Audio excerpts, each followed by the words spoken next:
મિત્રો ચેતર વસાવાના કેસને લઈ આપણને એક નવી અપડેટ મળી છે। તો નમસ્કાર મિત્રો, આજના ફરી એક નવા વિડીયોમાં આપનું સ્વાગત છે। હું છું તમારો દોસ્ત નિલેશ ભીલ। તો મિત્રો આપણે આજે વાત કરીશું ચેતર વસાવા આજે જેલમાંથી મુક્ત થવાના હતા। તો ચેતર વસાવા ક્યારે જેલની બહાર આવશે? તો મિત્રો ચેતર વસાવાને લઈ આજે આપણે એની અપડેટ મળતા આ વિડીયો આપણે બનાવ્યો છે।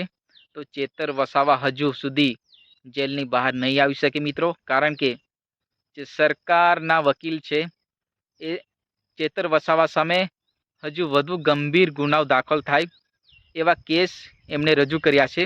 કારણ કે આજે ચેતર વસાવાને જે કોર્ટે જે અરજી આજે મૂકી હતી કે એને જામીન અરજી જે આજે ચેતર વસાવા જેથી કરીને બહાર આવી શકે, પરંતુ જે સરકારના વકીલ છે એ પોતે જે ચેતર વસાવાને હજુ વધારે ગુનાઓ એના ઉપર નોંધાય, કારણ કે સરકારના જે વકીલ છે એનું કહેવું છે કે ચેતર વસાવા પહેલાં પણ બહુ બધા ગુના કરી ચૂક્યા છે।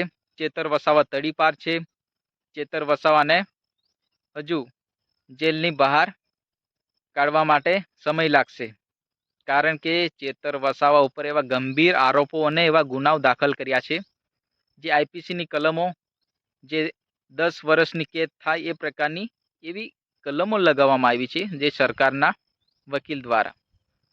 તો સરકારના જે વકીલ છે એનું કહેવું છે કે ચેતર વસાવા પહેલાં પણ જે વનકર્મીઓને માર્યા, એને બંદૂકથી ગોળી મારવાનો પ્રયાસ કર્યો, એવા ગુનામાં એને પહેલાં પણ જામીન આપી હતી અને શરતો મૂકી હતી કે હવે 1-2 વર્ષમાં આવા ગુનાઓ ન બને, પરંતુ ચેતર વસાવા 1 વર્ષ વીતતા જ આવો ફરી એક વિડીયો એને મળી ગયો અને આવો જે કેસ એના ઉપર લાગ્યો, જેથી કરીને સરકારના દલીલ એ વકીલ છે એના દ્વારા ચેતર વસાવાને હજુ ગંભીર ગુનાઓ દાખલ થાય એ પ્રકારની હજુ આજે કોર્ટ દ્વારા એને અરજી કરી છે। તો ચેતર વસાવાને હજુ ટાઈમ લાગશે મિત્રો। તો તમારું માનવું કેવું છે? ચેતર વસાવા ખરેખર ગુનાહિત છે કે બેગુનાહ છે? તમે કોમેન્ટ બોક્સમાં જરૂર કહેજો, કારણ કે સત્યને હજુ આપણે જાણતા નથી, ખરેખર શું થયું એ પણ આપણને ખબર નથી, પરંતુ આપણને વિડીયો મળતા જ આપણે આ વિડીયો લઈને આવ્યા છે કે ચેતર વસાવા હજુ જેલની બહાર આવવા માટે એને ટાઈમ લાગશે, કારણ કે એને આજીવન કેદની સજા જેવા ગુનાઓ એવી આઈપીસી કલમો એના પર લાગી છે। જે ગુના કરવાની, હત્યા કરવાની, હાફ મર્ડર જેવો કેસ એના પર દાખલ થયો છે। તો મિત્રો એ કેસમાં કમસે કમ 10 વર્ષની સજા ફટકારે છે સરકાર। તો હવે ચેતર વસાવા આજીવન જેલમાં રહેશે, હવે આવનારો સમય બતાવશે।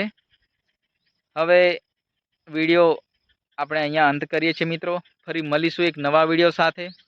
ત્યાં સુધી જય હિન્દ, જય ભારત, ભારત માતા કી જય, જય જવાન, જય કિસાન।